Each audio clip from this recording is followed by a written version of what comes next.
반갑습니다. 잘 오셨습니다. 네. 김홍효 성도님은 어디 가셨나요? 아프세요? 아이쿠, 아이쿠. 저거 주사를 맞으셨는데 오히려 앓히시네요. 아유, 주사를 맞고 더. 예방접종 그럴 수 있습니다. 진짜 조심하셔야 돼요. 건강한 상태에서 예방접종을 맞으셔야 돼요. 안 그러면은 그것도 균이잖아요. 그쵸? 진짜 조심하셔야 돼요. 네. 오히려 건강을 하려고 하는데 그것 때문에 아프신 거잖아요. 네. 아유, 깜짝 놀랐네요, 정말. 네, 이렇게 하나님 앞에 나와 예배드리는 우리 모두에게 오늘 말씀처럼, 오늘 말씀의 제목처럼 뭐예요? 예수님만이 참된 희망임을 알고 기뻐하고 동행하는 저와 여러분 되시기를 축원합니다. 교회 와보셔서 깜짝 놀라셨죠? 우리 권사님들이 진짜 어떻게 된 거야? 막 이런 지금 상황인데요. 저희 막내 동생 김태은 권사는요, 사실 평생 미술을 했어요. 어렸을 때부터 미술을 했거든요. 개원예고 출신이에요. 그리고 최종 학력은 홍대 대학원이니까 아예 그냥 미술을 평생 했다고 볼 수가 있죠. 저랑 학원 하기도 했었고. 동생이 다른 곳에다가 이제 세계 지도를 그린 거를 제가 봤어요. 근데 너무너무 좋은 거예요. 그래서 야, 우리 교회도 와서 좀 그려달라. 제가 그랬는데 사실 저희 교회가 더 맞지 않아요? 세계 지도 그려야 되는 게. 그렇죠? 그래서 그렇게 부탁을 벌써 오래전에 했는데 저보다 더 바빠요, 얘가. 그래가지고 어렵게 시간을 빼서 또 제주도에서부터 달려왔는데 저희 교회만 딸랑하고 가기가 그러니까 또 해달라는 곳이 너무 많아가지고 온 김에 세 군데를 찍고 세 군데 가서 그리고 가기로 했는데, 저희 교회는 사실 벽화만 잠깐 그려주기로 하고 가기로 했던 거예요. 근데 마침 제가 목요일은 오후에 수업이어가지고 일단 설성 반점에 데리고 가가지고 짜장면을 먹이고, 그리고 저는 학교로 쌩 가버렸는데 동생이 그러는 거예요. 도저히 그림을 못 그리겠다. 와가지고. 그래서 왜 못 그리냐. 그랬더니 더러워가지고 눈을 뜨고 볼 수가 없다. 그래서 교회에다가 그림 그리려고 왔다가 그냥 갑자기 청소부가 되어가지고. 도저히 자신의 예술적으로는 이거를 용납할 수가 없다. 그래서 저희의 창고방을 완전 다 뒤집어 버렸어요. 다 털어내고 싹 다 갖다 버리고 그냥 다 태우고 그냥 아예 싹싹 다 털었어요. 거기다가 아예 페인트까지 사와가지고 페인트 칠까지 해버린 거예요. 그리고 또 교회 현관에 썬팅, 그 썬팅이 원래 잘 되어 있었는데 날씨가 밤새 추워서 그런지 오그라들었더라고요. 다시 만져야 되는데요. 아무튼 신발장까지 다 아예 그냥 다 페인트 칠 해버리고 발라버렸어요. 그래서 교회 입구를 그냥 지도를 한 장 그리려다가 리모델링을 하게 되었어요. 그래서 제가 안 되겠다. 성도님들께 SOS를 막 쳤어요. 문자로, 톡으로. 보셨나요? 그쵸. 목요일은 그래서요, 가장 가까이 계시는 기도팀들이 와서 섬겨주셨어요. 그날요, 올해 가장 추운 날이었어요. 바람이 얼마나 부는지요. 정말 추운 날이어가지고 강인혜 권사님 그날 몸살 걸리셨어요. 하고 가셔가지고. 아무튼 그런데 우리 강인혜 권사님 또 그날 너무 맛있는 반개탕 가셔가지고 데려가셔가지고 또 반개탕으로 구수하게 저녁을 너무너무 추워가지고 잘 먹고요. 그리고 금요일에는요, 가장 멀리서 왔어요. 누가 왔을까요? 네, 우리 진현숙 권사님이 새나 손잡고 달려오신 거예요. 아니, 회사도 안 가고 세나는 학원을 반차를 내고 왔어요. 세상에. 깜짝 놀랐어요. 제가 그래가지고. 그리고 막 아침부터 오셨는데 커피랑 빵까지 사들고 오셨어요. 근데 세나가 전문가잖아요. 전문가가 왔으니 얼마나 잘하겠어요. 그래가지고 이 세계지도 마무리, 그 라인 따는 거를 세나가 다 마무리를 했는데요. 거기다가 또 우리 진현숙 권사님이 점심을 갈비찜을 또 대접해 주셨는데 너무나 맛있어가지고 다음 주에 저희 기획위원은 거기서 가서 먹어야 될 것 같아요. 아무래도 너무 맛있어서 같이 가서 먹었으면 좋겠어요. 정말 힘들고 어려운 작업이었어요. 생각을 했던 것보다 너무나 큰 일이 되어버려가지고 그랬는데요. 사실 그림 그릴 때는 너무나 재밌어 하시더라고요. 우리 권사님들이. 깜짝 놀랐어요. 그렇게 재능이 있는지 몰랐어요, 제가. 그래가지고 아, 그림 그릴 때 다 같이 했으면 얼마나 재밌었을까 했는데 뭐 어쩔 수 없죠. 원래 주일날 했었으면 우리 성도님들이 안 도와주셨겠죠? 안 도와주셨겠어요? 더 재밌게 했겠죠. 그런데 어쩔 수 없이 얘가 바쁜 바람에 왔다가 얘가 온팍 그냥 청소만 하고 간 것 같아요. 그래서 아무튼 우여곡절 끝에 어제 저녁까지 일을 했어요. 그래서 어제 저녁 비행기 6시 50분인가 갠신히 타고 갔어요. 그래서 얼마나 빨리 달려갔는지 현숙자 집사님이 신발을 끌고 갔어요. 자기 운동화는 벗어놓고. 아무튼 지금 그 정도로 긴박하게 끝까지 하고 그래도 잘 마쳐서 얼마나 감사한지요. 그래서 다른 방은 모르겠지만 우리 창고방은 우리 어르신들이라도 이렇게 가서 한 번씩 들여다보고 가세요. 얼마나 달라졌는지. 네. 그리고 오늘 영혼구원 예배잖아요. 그렇죠? 그래서 영혼구원 예배 마치면 목장별로 3개의 지도를 다 해놨고요. 그 목장별로 그 시계를 다 맞춰놨어요. 그래서 시계 그 떼가지고 시계를 맞춰서 그 각 나라에다가 붙여놓으시면 되겠어요. 그래서 항상 보시고 세계가 돌아가는 시간을 보면서 하나님의 시간에 우리가 맞춰서 기도했으면 좋겠습니다. 그래서 아예 그것까지 세팅을 다 해놓고 갔어요. 자, 이제 너무너무나 감사한 일이 일주일 동안 있었죠. 우리 이제 하나님을 더 기대하면서 박수 칠 준비 되셨을까요? 네, 우리 하나님 너무나 감사합니다. 이 예배를 정말 기쁘게 받아주옵소서. 우리 같이 박수 주님께 영광 돌려드릴까요? 네, 주님 감사합니다. 주님 감사합니다. 얼마나 감사한지요. 함께 우리가 나와서 예배드리니 너무나 기쁘고 감사합니다. 감사합니다. 지난 주일이 무슨 주일이었죠? 네, 하나님만 왕이십니다. 그렇죠? 다 맞춰보니 진짜 주님의 나라였군요. 그래서 왕국 주일이었어요. 그게 송년 주일이라고 똑같다고 말씀드렸죠. 그래서 교회력의 마지막 주일이었다면 그럼 오늘은 교회력으로 뭐예요? 새해예요, 새해. 오늘이 새해 첫날이에요. 그래서 교회력은요, 새해 첫날을 강림절, 제가 주보에다가 다 안내를 해드렸고요. 대림절이라고 설명해 드릴 수가 있는데요. 그 첫 번째는요, 이렇게 교회의 시작은 첫 번째는 누구를 기다리면서 시작하는 거예요? 예수님을 기다리면서 교회력은 시작되는 거예요. 오늘이 새해 첫날이죠. 그래서 오늘부터 예수님이 탄생하시는 예수님 크리스마스, 그죠? 탄생하시는 성탄절까지를 이 4주 동안을 강림절이라고 합니다. 그럼 우리가 기다리고 있는 이 예수님은 도대체 어떤 분인가? 예수님에 대한 프로필이 있어요. 예수님이 어떤 분인가에 대한 프로필이요. 그래서 크게 4가지로 정의하고 있는데요. PPT를 볼게요. 예수님의 프로필인데요. 예수님 도대체 어떤 분인가 했을 때 첫 번째는요. 시작. 두 번째는요. 세 번째는요. 네 번째는요. 네. 예수님이 나를 구원하시려고 이 땅에 오셨다는데 도대체 예수님이 어떤 분인가? 정의로 이렇게 4가지 정의로 우리가 크게 볼 수가 있습니다. 제가 이거를 우리 성도님들의 입에 좀 붙여드리고 싶어요. 근데 희망의 왕, 평화의 왕, 사랑의 왕, 기쁨의 왕 얼마나 힘들어요. 그렇죠? 그래서 제가 이거를 딱 압축해서 한 문장으로 지난번에도 했던 거예요. 기억나실 거예요. 제가 이것을 Hope, Peace, Love, Joy 이렇게 말씀드렸어요. 한번 입으로 따라해볼까요? 시작. Hope, Peace, Love, Joy. 예. 우리 옆 사람에게 이렇게 얘기했으면 좋겠어요. 예수님이요. Hope, Peace, Love, Joy의 왕으로 오셨대요. 시작. 예수님이요. Hope, Peace, Love, Joy의 왕으로 오셨대요. 네. Hope, Peace, Love, Joy의 왕이십니다. 그래서 오늘 그 첫 번째 주일이잖아요. 그렇죠? 첫 번째 강림절 뭐예요? 그러면요. 시작. 그쵸. 희망의 왕으로 오신 예수님인 거예요. 예수님만이 이 땅에 참된 희망입니다. 우리는 무엇을 희망하고 살고 있나요? 그 희망은요, 흔들려요. 그 희망은 항상 달라질 수 있어요. 그 희망은 목적한 대로 다 안 될 수 있어요. 그러나 오직 예수님의 희망만이 진정한 희망이심을 아는 저와 여러분 되시길 축원합니다. 그래서 오늘 설교 제목이 뭐예요? 네, 그래서 오늘 설교 제목이 희망의 왕인데 오늘 본문 말씀 다 읽으셨어요. 11절에. 그렇죠?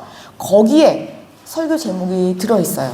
오늘 본문 29장 11절 다음 PPT 볼게요. 같이 한 목소리로 집중해서 다시 한번 읽어볼게요. 시작. 여호와의 말씀이라 너희를 향한 나의 생각을 내가 아나니 평안이요 재앙이 아니니라 너희에게 미래와 희망을 주는 것이니라. 아멘. 너희에게 미래와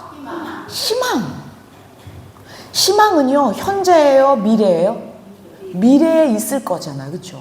미래에 반드시 희망을 주겠다라는 거죠. 그 희망의 말씀대로 누가 오셨다고요? 그렇죠. 그런데요, 이 구절이 그렇게 중요합니다. 우리에게 예수님을 주시기로 약속한 구절이거든요. 그런데요, 여러분, 너무너무 아이러니하게도요, 지금요, 이 상황, 지금 나와 있는 이 말씀, 하나님이 하시고 있는 이 말씀의 상황은요, 완전히 반대 상황이에요.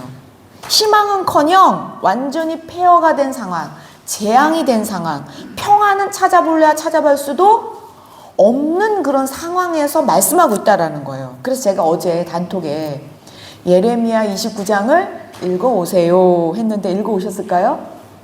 네. 읽기가 쉽지 않아요. 네. 읽었으면 더 좋았겠지만 아무튼 그럼 이제 각자 자기의 성경을 다 펴보세요. 다 펴놓으셨죠? 성경 그래도. 네. 그 펴놓으셔야지 아세요. 지금 말씀을 나누면서 해야 되니까요. 내 성경을 펴보세요. 네, 내 성경을 펴놓으셨죠? 네. 그러면요. 이제 29장을 시작할 때 예레미야 29장 볼게요. 예레미야 29장을 시작할 때 거기에 소 제목이 뭐라고 나와 있을까요? 시작. 엥?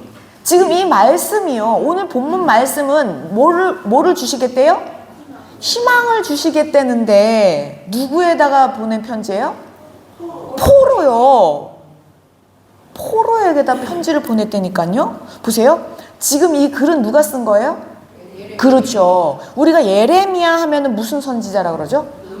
네, 왜 눈물의 선지자라 그러죠? 얼마나 많이 울고 있었으면은 눈물의 선지자라고 불렀겠어요. 예레미야는 지금 어디에서 사역했는지를 나와 있어요. 예레미야는요, 저를 보세요. 예루살렘 예레미야. 손도 따라해 보세요. 시작. 예루살렘 예레미야. 이 손 모양이 무슨 손 모양 같아요? 제발 돌아오세요. 제발 돌아와라. 회개하고 돌아와라. 이렇게 외치고 있는 거예요. 제발 돌아오세요. 제발 돌아오세요. 뭐 하면서요? 울면서. 어디서요? 예루살렘에서요. 그래서요, 우리가 예레미야 하면 어디에 있다고요? 예루살렘 예레미야. 다시 한번 해볼게요. 시작. 예루살렘 예레미야. 네, 손은 어디 가셨을까요? 시작. 네, 예루살렘 예레미야인 거예요. 이거 세팅을 하고 들어가셔야 돼요. 그래서요. 예레미야는요, 백성들에게요, 아직도 늦지 않았다. 하나님께 돌아가자. 그렇게 외쳤는데, 백성들이 말을 들어요? 그러니까 울고 있는 거예요.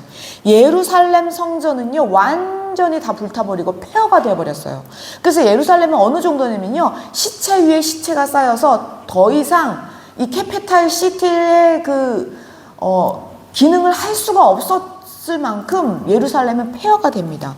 그래서 백성들은요, 웬만한 백성들은 다 지금 뭐로 잡혀갔어요? 네, 포로로 잡혀가서 거기다가 지금 뭘 쓰고 있는 거예요? 편지를 쓰고 있는 상황이 지금 오늘 읽으신 본문이라는 거예요. 지금 자신이 사랑했던 모든 사람들이 짐승처럼 울부짖고 빨가 벗겨져서 채찍에 맞으면서 쇠사슬에 묶여서 끌려가고 있는 걸 다 보고 있는 그 이후에 쓴 거예요. 그 사람들에게 쓴 편지라는 거예요. 그런데 그 예루살렘에서 울면서 넋놓고 앉아서만 있었던 것이 아니라 지금 뭘 하고 있었다고요? 네, 편지를 쓰고 있는 것이 오늘 본문이에요. 그래서 29장 그 본문은요, 눈물의 선지자 누구요? 예레미야가 어디서요? 예루살렘에서. 네, 포로는 어디 있을까요? 바벨론에 있겠죠. 거기다 쓴 편지예요. 그래서 1장 1절을 같이 한 목소리 읽어볼게요. 시작.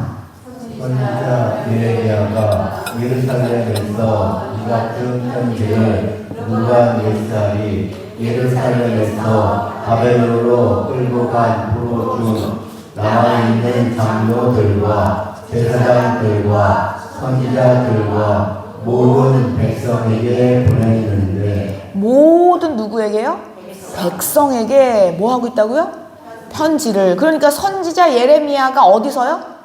그렇죠. 그래서 우리는 항상 예루살렘 예레미야 이렇게 손모양도 하셔야 돼요. 왜냐면 울면서 돌아오라고. 그렇죠?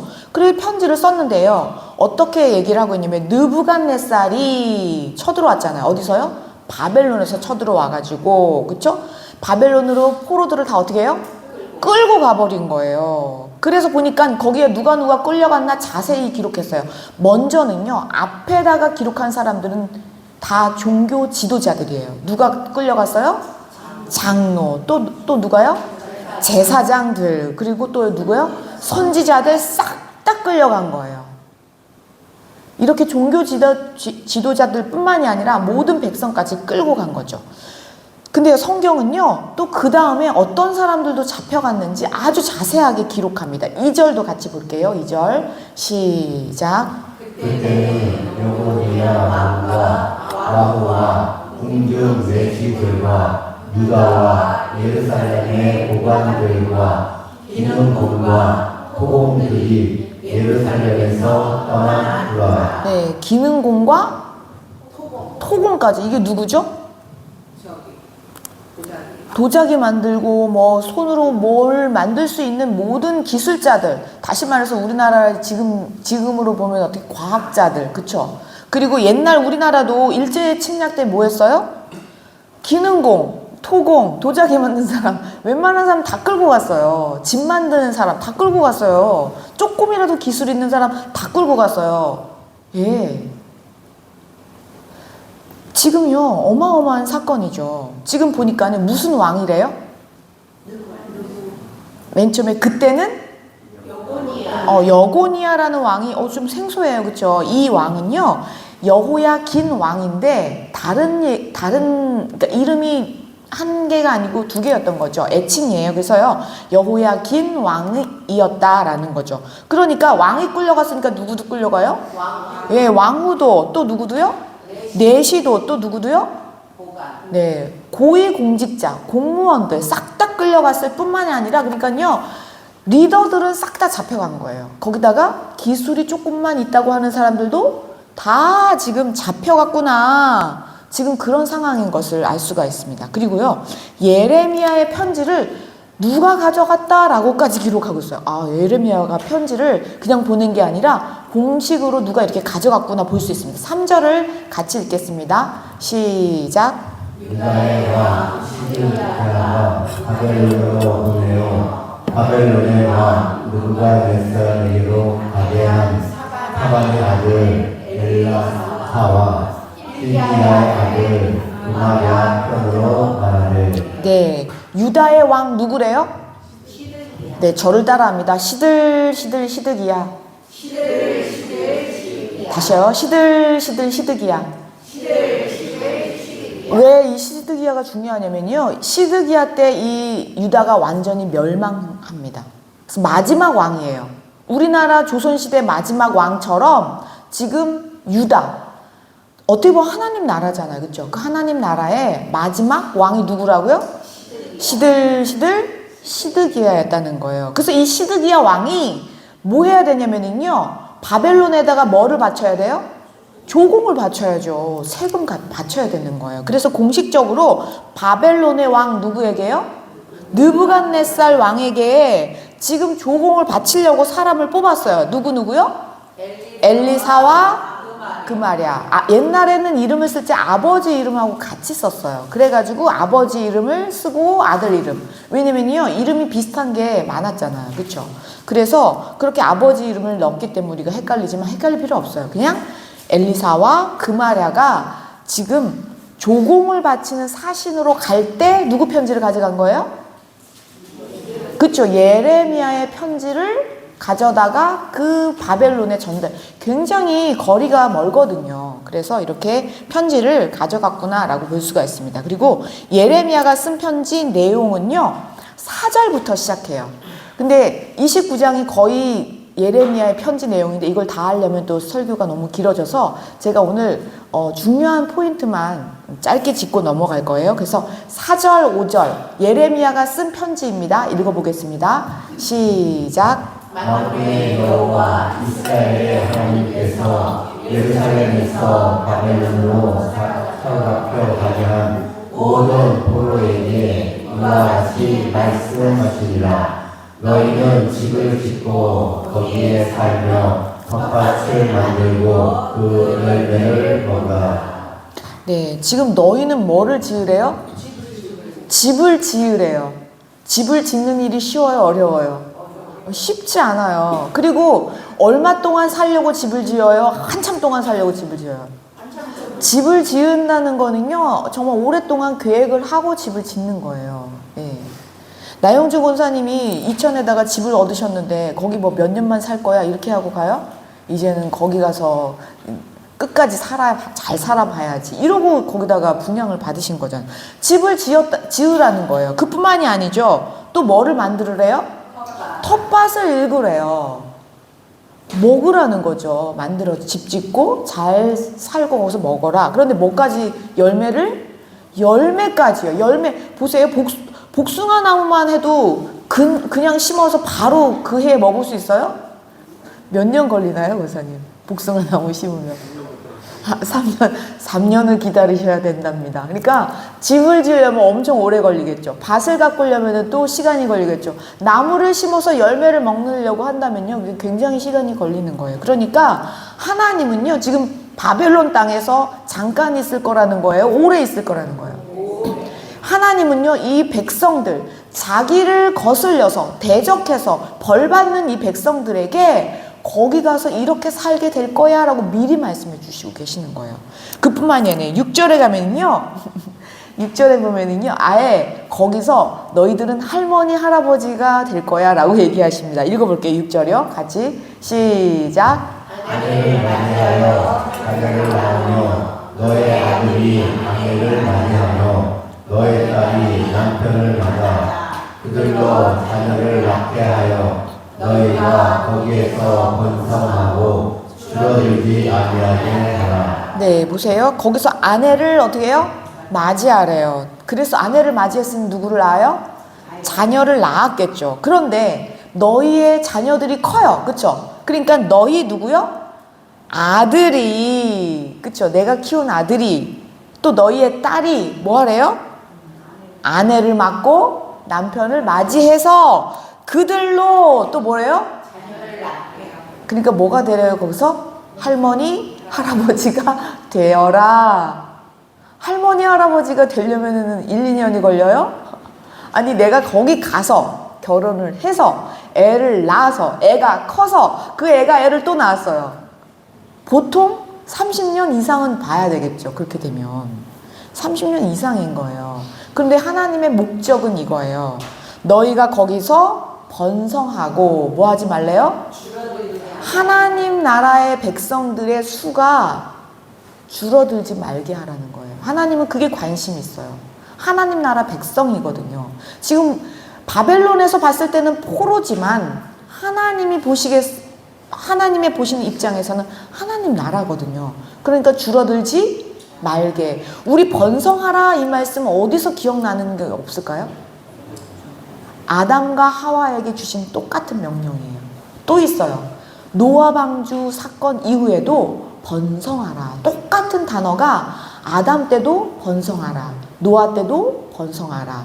지금 이스라엘 포로로 잡혀간 거예요. 그냥 간 게 아니라 죽고 싶은 상황인데 어떻게 해요? 번성하라는 것이 하나님의 마음이고 하나님은 명령하십니다. 그래서 중요한 것은요, 백성이 잡아간 원수를 위해서 기도하래요. 지금 원수의 나라에 끌려간 거 아니에요. 똑같은 거예요. 일본에 끌려갔어요. 우리 토공들이, 그쵸? 도공들이, 그쵸? 그러면 거기에 누구를 위해서 기도하래요? 일본을 위해서 기도하라는 거예요. 일본 사람을 위해서 기도하라는 거예요. 그게 될까요?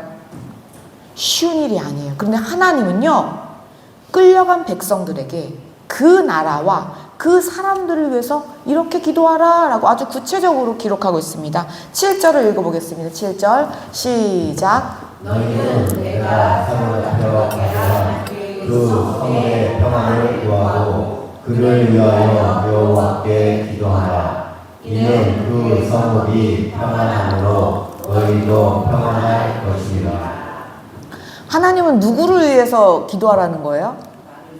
그렇죠. 너희를 위해서 기도하라는 거예요. 끌려간 그 나라가 만약에 보세요. 전쟁이 일어나요. 전쟁이 일어나면은요. 맨 앞에다가요. 옛날 전쟁은 이런 식으로 했었어요. 우리는 전쟁은 맨 앞에 막 힘센 용사가 막 달려나갈 것 같죠. 그런데요. 진짜 힘든 전쟁에서는요. 맨 앞에다가는요. 자신들이 잡아온 누구를 세워요? 포로들을 앞에다가 배진합니다. 왜요? 뭐 하라고요? 총알 바지하라는 거예요. 자기 나라 군대들은 보호해야 되잖아요. 그러니 포로들을 맨 앞에 세워서 전진합니다. 포로들은요, 그냥 날라오는 화살에 다 맞아 죽습니다. 그렇기 때문에 하나님은요, 하나님의 백성을 보호하시기 위해서 너희들이 들어간 그 나라 위에서 기도해야 돼. 그리고 그 사람들도 기도해야 돼. 그리고 크게는요, 그들의 기도를 듣고 그 나라도 하나님께 돌아오기를 원했던 거예요. 하나님은요, 동일한 사랑이에요. 그 나라가 안 되기를 원하지 않아. 비록 하나님은요, 그 나라를 통해서 이스라엘을 벌 주기를 원하시지만 그 나라도 돌아오기를 원하셨던 거예요. 그 기도를 듣고 하나님이 그 백성들을 살리기를 원하셨던 거예요. 이런 사랑의 하나님이시라는 거죠.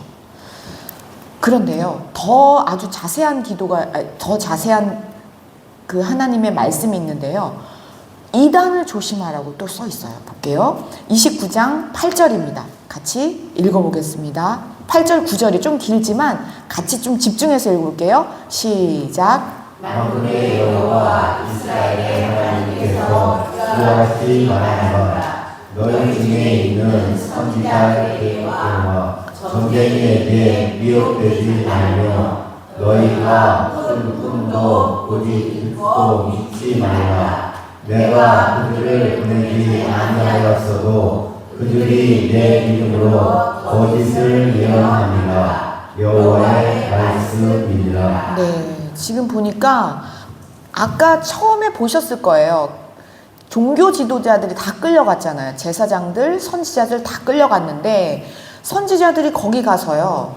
똑바로 하나님의 말씀을 전하지 않고요. 백성들이 좋아하는 말을 전했다는 거예요. 그럼 이단인 거예요. 왜요? 하나님 뜻이 아니니까요. 선지자들에게와 점쟁이에게 뭐 하지 말래요? 미혹된다라는 거예요. 그러니까. 왜냐면 사람들은요, 다 자기가 듣고 싶은 소리를 듣고 싶어 하지, 내가 듣고 싶지 않은 소리는요, 그냥 듣고 싶지 않은 거예요. 그냥 딴 데 가라고 이렇게 얘기하는 거죠. 근데 예레미야는 듣고 싶지 않은 얘기를 하는 거잖아요, 사실은. 그런데 이런 선지자나 점쟁이들에게 미혹될까봐 하나님은 그것을 방지하기 위해서 먼저 예레미야에게 편지를 써서 방지를 하고 있는 거예요. 그러면서요, 또 너희가 꾼 뭐요? 꿈도 분명히 얘기할 거야. 그러니까 그거를 뭐 하지 말래요? 믿지 말라는 거예요. 믿지 말라는 거예요. 미혹되고 믿을까봐 하나님은요, 미리미리 말씀하고 계시는 거예요. 그리고 그들이 내 이름으로 뭐를 한대요? 무슨 예언이요? 거짓 예언. 하나님의 이름으로 이렇게 하나님이 하셨어 라고 거짓말을 누구에게요? 백성들에게요. 왜요? 듣고 싶은 말을 해주고 싶은 거죠. 평안해, 괜찮아, 2년 있다가 돌아갈 거야, 막 이렇게 거짓 예언자들이 예언하는 거잖아요. 똑같습니다. 지금 현대도 마찬가지예요. 이단들은요, 우리가 듣고 싶은 얘기하는 거예요. 우리가 괴로워하는 그거를 긁어주면서 그 얘기를 들려주면서 다 빠지게 만든다는 거. 미혹되지 말라라는 거죠. 거짓말을 믿지 말라라고 합니다. 그리고 10절에는요, 아예 우리가 지금 1, 2년이었어요? 한참 걸린다고 했어요? 한참 걸리는데 정확한 연도를 기억합니다. 정확한 그 몇 년이라고 기록합니다. 그래서 우리가 10절에는 동그라미를 치면서 읽으셔야 됩니다. 10절 다 같이 한번 읽어보겠습니다. 시작. 여호와께서 이와 같이 말씀하시니라. 바벨론에서 70년이 차면 내가 너희를 돌보고 나의 선한 말을 너희에게 성취하여 너희를 이곳으로 돌아오게 하리라. 아멘. 몇 년이요? 거기다가 동그라미를 치셔야 돼요. 이 70년이 그렇게 중요합니다. 왜 70년이냐면요. 나중에 이건 또 따로 해석해 드리겠지만 제가 간단하게만 말씀드리면 이 백성들이요. 제사를 드리지 않은 일수가 70년인 거예요. 이해가 되실까요? 500년 이상 하나님이 하나님 나라를 주셨잖아요. 그런데 제사를 폐하고 하나님께 예배드리지 않은 날수를 다 합하면 몇 년이라고요? 70년이에요. 그래서 지금 벌 받고 있는 기간이 몇 년이래요? 70년이라는 거예요. 제가 이거를 어제 기도팀하고 이제 미리 제가 설교를 토요일을 하거든요. 기도팀에서. 근데 권사님이래요. 아니 이게 70년이면은 죽은 다음일 수도 있고 너무 먼 미래다라고 얘기하는 거예요. 그런데요. 우리는 보세요. 이것이 단지 그 70년만이 아니라 이렇게 생각하셔야 됩니다. 지금은요. 이 세상은요. 이 땅은요. 누가 왕노릇해요? 그렇죠. 지금 이 하나님 나라 백성이 지금 어디에 사로잡혀 갔어요? 바벨론에. 뭐로요? 포로요. 누가 왕이에요? 거기서는? 느부갓네살. 바벨론 왕이 거기서 왕이잖아요. 근데 우리는 지금 어디에 있어요? 이 땅에 있잖아요. 이 땅이 누가 왕이라고요? 죄가 왕노릇하는 마치 포로와 같은 상황이라는 거예요. 우리가 죄에다가 문을 열어줬기 때문에 지금 바벨론 왕이 이 포로들을 끌고 잡아갔잖아요. 그리고 거기서 자기가 원하는 대로 마음대로 횡포를 부리잖아요. 그랬던 이스라엘처럼 우리는 지금 죄에다가 문을 열어준 상황이기 때문에 우리는 어디에 끌려왔어요? 죄의 나라에 끌려온 거죠. 아니, 죄가 그냥 들어와서 왕노릇하는 거죠. 죄의 나라가 되어버리고 우리는 뭐가 된 거예요? 포로와 마찬가지라는 거예요. 몇 년이요? 70년 동안요. 그래서 모세는 이렇게 얘기하고 있어요. 모세는요, 우리의 연수는 몇 년이래요? 70년이요. 강건하면 80이라 라고요. 시편을 기록하고 있어요. 모세가요. 70이라는 말을 왜 괜히 기록했을까요? 우리는 거의 평생을 70이라고 그냥 기준을 둔다면 이 땅에 사는 이 시간, 모든 시간이 뭐예요? 우리는 죄의 종노릇하고 있는 지금 상황인 거죠. 존귀하신 여러분, 사실 우리는 지금 마치 바벨론 포로와 같이 죄의 종노릇을 하고 있는 이 땅의 상황 동일하다는 거죠.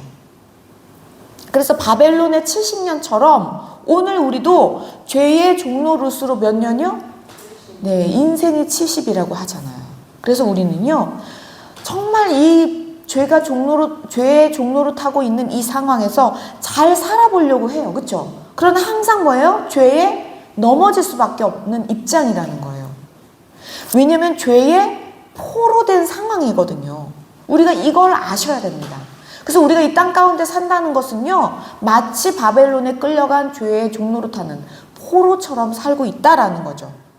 그런데요, 우리 하나님은요, 반드시 이 죄의 종노릇하던 이 포로 생활에서 뭐 하시길 원한다고요? 돌아오게 원하신다는, 돌아오게 하신다는 거예요. 이것이 바로 희망입니다. 누구를 통해서요? 예수님을 통해서요. 여기서 다시 한번 그래서 오늘 본문을 다시 읽어보셔야 됩니다. 이게 정확한 해석인 거예요. 그래서요. 11절 읽어볼게요. 시작. 여호와의 말씀이라. 너희를 향한 나의 생각을 내가 아나니 평안이요 재앙이 아니니라. 너희에게 미래와 희망을 주는 것이니라. 아멘. 미래와 희망을 하나님은 약속하셨습니다. 언제요? 가장 평안이 없을 때요. 언제요? 재앙의 날에요. 언제요? 포로로 잡혀갔을 때요. 몇 년 동안요? 70년 동안요. 죄가 왕노릇하는 우리의 인생이 평안한 날이 있을까요? 아무리 우리의 노력으로는요, 평안한 날은 없어요. 오히려 재앙 같은 날이 얼마나 많아요. 생각지도 못한 사고가 있고요. 생각지도 못한 엄청난 힘든 일들이 산적해 있잖아요. 우리가 먹고 사는 게 쉽지 않아요, 이 땅에서. 정말 포로 생활 같아요. 그런데 우리 하나님은요, 미래와 희망을 주신다고 선포하십니다. 약속하십니다. 존귀하신 여러분, 정말 하나님이 하시면 다 됩니다. 그런데요, 하나님은요, 이렇게 선포하고 말씀만 하시지 않으시다는 거예요. 무슨 말이냐면요, 이 말씀이 굉장히 중요한데 그 다음 말씀이 더 중요해요. 왜냐하면 실제적으로 어떻게 하면은 그렇게 살아내는지를, 우리가 어떻게 인생을 살아내야 하는지 그 방법을 말씀해 주고 계시거든요. 하나님은 선포만 하시는 것이 아니라 어떻게 살아야 한다라는 그 방법을 제시하고 계시는 것이 12절입니다. 12절 다 같이 집중해서 읽어볼게요. 시작. 너희가 내게 부르짖으며 내게 와서 기도하면 내가 너희의 기도를 들을 것이요. 아멘. 우리는요, 이 말씀이요, 굉장히 많이 익숙한 말씀이에요. 그쵸? 이 말씀 얼마나 많이 들었어요, 교회에 다니면. 내게 부르짖어서 내게 와서 기도하면 내가 그 기도를 뭐예요? 예. 아니, 이 말씀을 너무 많이 들어가지고요, 감흥이 없어요, 우리는. 그래서 기도를 해도 응답도 안 되는 것 같고, 기도 안 해도 응답 뭐 내가 원하는 대로 뭐 살고 있어, 이렇게 굉장히 감흥이 없는데요. 그런데요, 보세요. 이게요, 이스라엘 백성에는 쇼킹한 얘기예요. 왜 그럴까요? 보세요. 이스라엘 백성에게는요, 어디 가서 기도했어요? 성전에 가서 기도했단 말이에요. 왜요? 성전은 하나님의 기도하는 집이라고 얘기했잖아요. 그래서 이스라엘 백성은요, 그동안 어디 가서 기도했다고요? 그런데 지금 성전이 어떻게 됐어요? 무너질 뿐만이 아니라 다 불타고 시체 위에 시체가 쌓인 곳이 성전이잖아요. 그리고 지금 어디로 끌려온 거예요? 바벨론이요. 그러면 성전이 있어요, 없어요? 있을 수가 없죠. 기도해야 될 성전은 무너지고, 이 땅은 어느 땅이에요? 이방 땅이에요. 바벨론 땅이에요. 그러면 어디서 기도하라는 거예요? 이거는요, 이스라엘 백성이요, 납득할 수 없는 지금 구절이에요, 여러분. 도저히 상상도 안 되는 구절이에요. 지금 그런 상황이잖아요. 하나님 기도하라고? 어디서 기도해야 돼? 성전이 없는데 어디서 기도해? 그리고 여기는 완전히 왼수의 땅이잖아요. 완전히 원수. 자기를 죽인 내 아들과 딸을 어떻게 해요? 맺혀서 죽였어요. 뾰족한 그런 곳에. 그리고 임신한 여자들 어떻게 해요?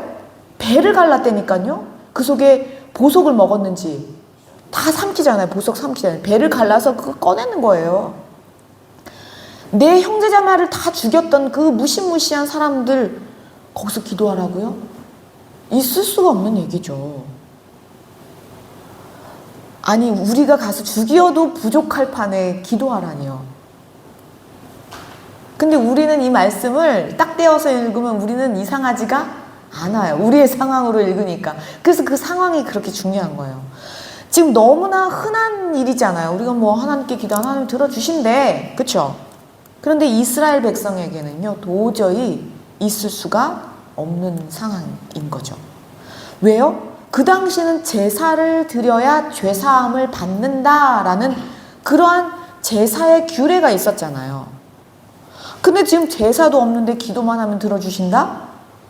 이해가 안 되죠. 죄사함도 못 받았는데 기도의 응답을 받는다? 지금 성전 자체가 다 무너지고 제사장도 끌려와 있고 제사도 못 드리는데 뭐라고? 바벨론에서 기도하라고? 그럼 들어주신다고? 백성들은 이해할 수가 없는 거죠. 그런데요, 하나님은요, 더 놀라운 말씀을 13절에서 하고 있어요. 13절 다 같이 집중해서 읽어볼게요. 시작.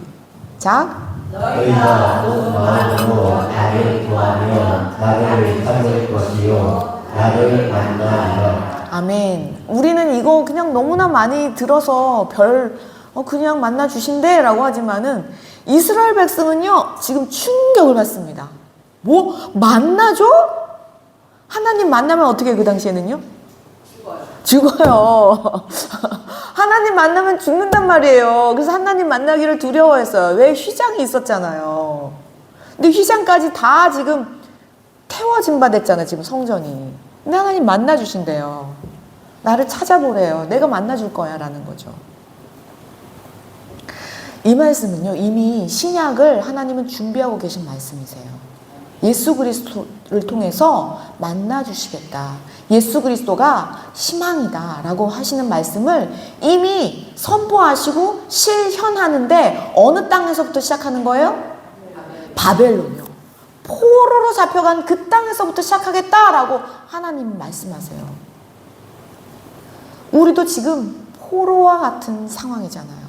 죄가 왕노릇하고 있는.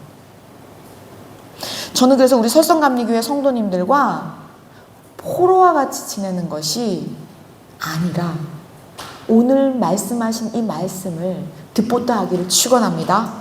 그래서 저희는요, 한 주간 동안 예수님과 어떻게 동행했는지, 주님께 기도해서 어떤 응답을 받았는지, 어떻게 만나주셨는지 어디서 나누기로 했어요?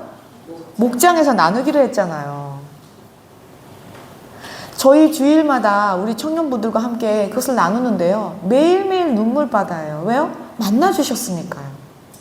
얼마나 기뻐요. 만나주셨는데. 여러분, 하나님은요, 우리가 포로와 같이 그렇게 사로잡혀온, 죄에 사로잡혀서 맨날 죄 가운데 넘어지고 나는 실수하고 완악하고 부족해, 그렇게 두지 않으시고요, 온 마음으로 주님을 구하면은요, 만나주신다는 거예요. 근데 이 만남의 기쁨은요, 얼마나 기쁜지요, 포로인 것을 까먹습니다. 어떻게 해요? 하나님의 자녀인 것을 깨닫습니다. 그래서 내 주 예수 계신 곳이 아멘. 그렇게 살게 하시는 것이 하나님의 목적이라니까요. 지난주 월요일에 톡이 왔어요. 우리 남재훈 권사님이요, 홍콩 미션 트립에 함께 가실 수 있다는 톡이었어요. 와, 얼마나 기쁜지요. 정말 박수 짝짝짝이죠. 할렐루야예요. 왜냐면 우리가 아시다시피 남재훈 권사님 얼마나 바빠요. 진짜. 그런데요, 우리 나영주 권사님, 남재영 권사님 모든 가정이 가면 다 좋겠지만 대표로 가시겠대요. 대표로. 네. 얼마나 우리가 바랬어요. 그래서 막 날짜를 조정하고 막 그랬잖아요. 그런데 조정이 안 되는 거예요. 조정이 안 돼. 너무 바쁘시니까.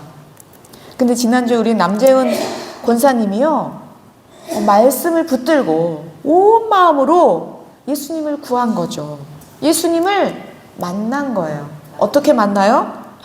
그래서 예수님을 만나서 예수님이 주신 마음대로 따라가기로 작정하셨대요. 어떻게 작정했어요? 그냥 듣보따로 하는 거예요. 그냥 월요일 날 회사에 가셔가지고 홍콩 가기로 작정하고 월요일에 출근하셔가지고 회사에다가 통보하셨대요. 원래는 안 되지만 그랬더니 어떻게 됐을까요? 통보했더니 통과가 됐습니다. 아멘. 아멘이에요. 믿음으로 선포하면서 그냥 듣보따 하면서 그냥 가서 저질러 버렸더니 회사에서 얼마나 그동안 남재영 권사님이 헌신하셨겠어요. 그러니까 통과시켜주셨습니다. 정말 주님이 하셨어요. 얼마나 기쁜지요. 그리고 지난주 주일에 예배가 끝나고요, 막 다 나가시는데 이용공 권사님 막 나가시는 거예요. 그래서 이용공 권사님 왜 일본 속회 예배 안 드리세요? 그랬더니 저희 그 하우스에 가서 일본 속회 모여가지고 삼겹살 파티하기로 했다는 거예요. 와, 제가 그래서 나영주 권사님이 삼겹살을요 막 쟁여놓고 미리 준비 싹 다 해주셨다고 그래가지고 얼마나 감동인지요. 그래서 제가 매주마다 여기 모여가지고 일본 속회 해야 되는데요, 어디 가시나요? 그랬더니 그렇게 모여서 또 이렇게 주님이 하셨습니다를 나누는 것을 볼 때 제가 얼마나 기쁜지요. 그뿐만이 아니에요. 3절까지만 하고 마칠게요. 보세요. 우리가요, 항상 은혜를 받으면 뭐가 있다 그랬어요? 공격이 있다고 제가 늘 말씀드리잖아요. 그런데 우리 세나가 얼마나 은혜를 많이 받고 있어요? 우리가 다 옆에서 보잖아요. 세나가 은혜를 얼마나 많이 받고 있는지. 그런데요, 마치 예를 들어볼게요. 이런 거와 같아요. 은혜를 받는다는 것은 주님이 주신 생명의 물이잖아요. 그렇죠? 그래서 세나가 물그릇을 이렇게 들고 정말 은혜를 받았어. 기뻐. 그러면서 막 가고 있는데요. 이거 마찬가지예요. 갑자기 아빠가 나타나가지고 일부러 그 물병을 탁 하고 쏟은 거죠. 어떻게 해요? 물그릇이 엎어졌겠죠. 누가 잘못한 거예요? 아니 그냥 말씀해 보세요. 세나가 물그릇을 조심스럽게 지금 기쁘게 은혜 받았잖아요. 들고 가는데 갑자기 윤도영 VIP가 나타났어요. 그러면서 그 물그릇을 일부러 탁 쳤다니까요. 그래서 물이 완전히 다 바닥에 쏟아지고 그릇은 깨졌어요. 누가 잘못했냐고요? 100% 잘못했죠. 100% 잘못한 거야. 아빠가 일부러 세나 물을 쏟은 거 아니에요. 근데요, 예전에 세나는 어떻게 반응했을까요? 아빠가 어떻게 이럴 수가 있냐. 아빠가 어떻게 나한테 이럴 수가 있냐. 내가 뭘 잘못했냐. 내가 나가서 무슨 나쁜 짓을 했냐. 내가 그냥 성경 공부하고 있는데 뭐가 그렇게 아빠가 나를 혼낼 일이라고 그렇게 내 마음을 아프게 하냐. 그래서 누구 탓을 해요? 아빠 탓이죠. 왜냐면 아빠가 잘못했으니까. 근데 이번에는 또 세나가 물그릇을 들고 가요. 은혜를 받았어요. 이제 가려고 하는데요. 이번에는요, 진현숙 권사님하고 세나하고 엄청난 동역자잖아요. 그러니까 진현숙 권사님이 세나한테 미리 얘기합니다. 세나야, 아무래도 아빠가 위험해. 조심해야 될 것 같아. 공격이 올 것 같아. 이러니까 세나가 알았어 엄마 나도 준비할게. 이미 준비가 된 거예요. 그러나 또 세나가 또 은혜를 받은 물그릇을 들고 가지만 또 여지없이 누가 나타나요? VIP가 나타나서 그 물그릇을 또 탁 하고 치는 거죠. 또 똑같이 상황이 벌어졌어요. 물이 쏟아지고 그릇은 떨어졌어요. 어떻게 됐을까요? 정말 놀라운 일이 벌어집니다. 상황이 바뀌었어요? 똑같은 상황이에요. 똑같이 물이 쏟아지고요. 똑같이 마음이 아파요. 그런데요, 이렇게 미리 공격이 올 거야. 준비해. 동역자들이잖아요. 이 동역자들이 합세를 하니까요. 그런 공격이 오니까요. 이번에 아빠가 또 똑같이 쳤어요. 그런데 놀라운 일은요. 이번에는요. 그 아빠가 이제는요. 안타까운 거예요. 그 아빠가 너무너무 하나님을 모르기 때문에 저러는구나. 마음이 아픈 거예요. 진짜 예수님을 따라간다는 거는요. 그 사람이 변하는 게 아니에요. 내가 주님과 긴밀한 관계 가운데 있는 거예요. 그러면은요, 어떤 상황이, 똑같은 상황이 또 와요. 그렇지만 옛날에는 그 사람 탓을 했어요. 왜냐면 그 사람 잘못했으니까. 근데 이제는 그 사람 탓이 아닌 거예요. 저거 공격이구나. 악한 것들이 저렇게 세나가 열심히 성경 공부하는데 와서 치는구나. 준비해야 되겠구나. 이제는 아빠 탓을 하지 않아요. 기도하는 거예요. 그래서 세나하고 진현수 집사님 손잡고 기도합니다.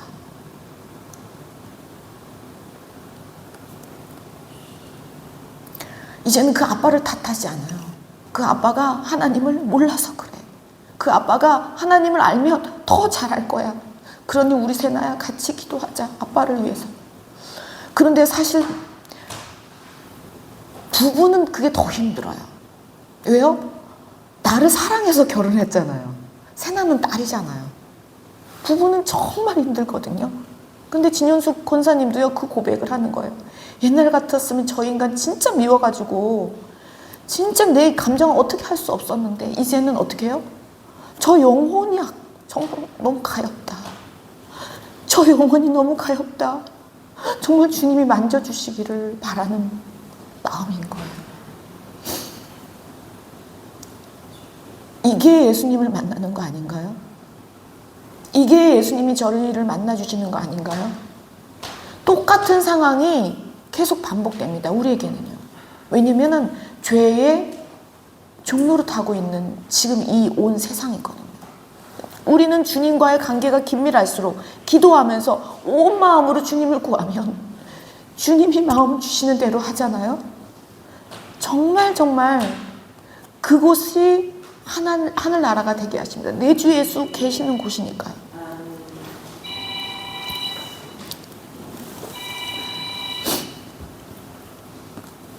저는 우리 성도님들이 온 마음으로 주님을 찾으시기를 구합니다. 그러면 주님은 반드시 만나주십니다. 그 만나주시는 현장을 가지고 저는 목장으로 달려와서 서로 공유했으면 좋겠어요. 정말 주님이 하셨어. 정말 주님이 하셨어. 얼마나 기쁘고 감사한 일이에요. 우리는요, 이미 죽음을 뛰어넘고 생겨난 기독교예요. 죽음 이상의 것은 없어요. 그러나 예수님이 생명이라고 말씀하십니다. 예수님이 희망이라고 말씀하세요. 그래서 예수님만이 희망인 거예요. 그래서 예수님을 구하고 찾고 예수님을 만나면 우리는 그 미래가 희망찰 수밖에 없습니다. 우리의 미래는 정말 주님과의 만남, 주님과의 소통함이 미래만 있는 것이 아니라 오늘도 있기 때문이죠. 그래서 우리가 이것이 중요합니다. 왜요? 훈련이에요.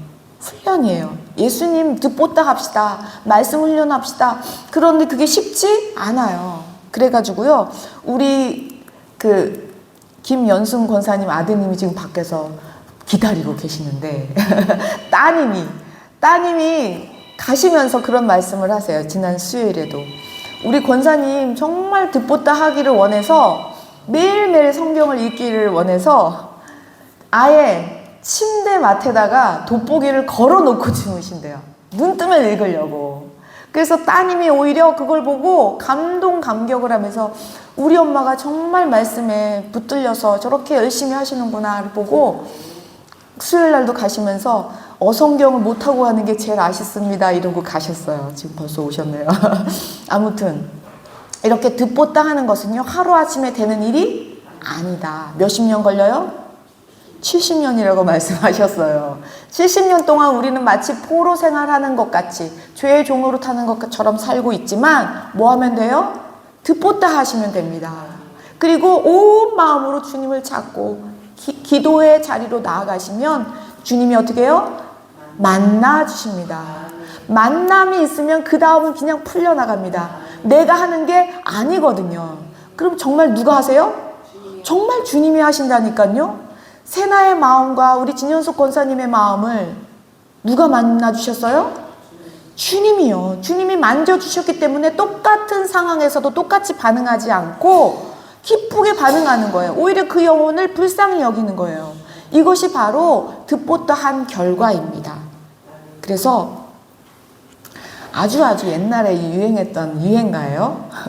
우리 젊은 친구들은 절대 알 수가 없는 노래예요. 한 번 보고 두 번 보고 자꾸만 보고 싶네. 이거 기억나실까요? 완전히 옛날 노래죠. 무슨 말이냐면요, 한 번 예수님을 이렇게 경험했잖아요. 그래, 우리가 힘들지만 어떻게든 듣보다 했을 때 예수님을 경험했잖아요. 그러면요, 몇 번 보고 싶어요? 두 번 보고 싶고, 두 번 보니까 어떻게 해요? 자꾸만 보고 싶어지니까. 누가요? 내가 예수님을요. 기도해서 진짜 주님을 만난 사람들은요, 기도의 자리로 쌩 하고 달려갈 수밖에 없어요. 왜요? 한 번 보고 두 번 보고 자꾸만 볼 수밖에 없는 예수님이 된다니까요. 예수님을 믿는 일은요, 힘든 일이 아니에요, 여러분. 어려운 일이 아니에요. 이 어려운 상황에서 가장 기쁘고 신나는 일이에요. 정말 신기하고 놀라운 일만 펼쳐집니다. 예수님께 붙들려서 만나주시는 예수님과 동행하면 진짜 내주 예수 계신 곳이 정말이에요, 여러분. 그렇게 살아서 매주마다 목장 발표를 함께 하시기를 축원합니다. 매주마다 예수님을 경험해서 그 말씀이 진짜 이루어졌어. 임마누엘 예수님이 나와 함께 계셔. 늘 증언하고 증인되는 저와 여러분 되시기를 축원합니다. 기도하고 목장 발표 바로 들어가겠습니다. 하나님 아버지, 오늘 새해 첫날을 맞은 대강절입니다. 희망의 왕으로 오신 예수님을 찬양합니다. 마치 바벨론 포로처럼 끌려가서 우리는 이 땅에 죄가 왕노릇하는 곳에서 정말 힘들고 어려운 상황을 헤치고 나아가지만 하나님은 그렇게 두지 않으시고 나를 찾으라, 나를 만나면 내가 너와 함께 할 것이는 다는 임마누엘을 약속하셨습니다. 오직 예수 그리스도만이 우리의 참된 희망이십니다. 오직 예수님만이 우리를 희망의 나라로 인도하십니다. 그러하게 하나님 아버지, 우리가 날마다 이렇게 죄의 종로로 타는 현실 같지만 이곳에서 듣보다 함으로 주님과 동행하게 하여 주옵소서. 그래서 내 주 예수 계신 곳이 그 어디나 하늘나라로 살아내는 우리 모든 권석들이 다 될 수 있도록 축복하고 인도하여 주옵소서. 오늘 영혼 구원을 위하여 구령을 외치고 그 나라를 향하여 하나님이 주신 마음으로 하나님 아버지 기도하고 외치고 나아갈 때에 하나님이 주셔야 할 모든 것들을 우리 목장들을 통하여서 풀어지게 하여 주옵소서. 주님이 하실 것은 믿사옵고 우리 구주 예수 그리스도 이름으로 감사드리며 기도드렸습니다. 아멘.